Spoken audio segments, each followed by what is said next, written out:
মায়ের সাথে চালাকি করার ফল। ও মা, আজকে আমাদের বিয়ে বাড়িতে যাবার কথা ছিল না?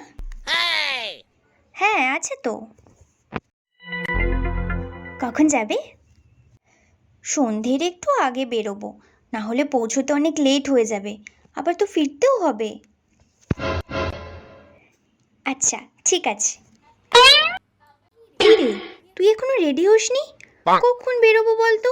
যা তাড়াতাড়ি রেডি হয়ে নে। না মা, আমার তো পড়ার চাপ রয়েছে, আমি যেতে পারবো না, তোমরা চলে যাও। আচ্ছা ঠিক আছে, তুই মন দিয়ে পড়াশোনা কর, আর তোর পড়ার যাতে কোনো ডিস্টার্ব না হয় তাই তোর ফোনটা আমি সাথে নিয়ে যাচ্ছি। আর পাশের বাড়ি মিনু কাকিমাকে বলছি তোকে যাতে একটু দেখে শুনে রাখে, ঠিক আছে? তুই মন দিয়ে পড়। দূর বাবা, আমি তো পুরো ফেসে গেলাম। ও মা, আমি যাব।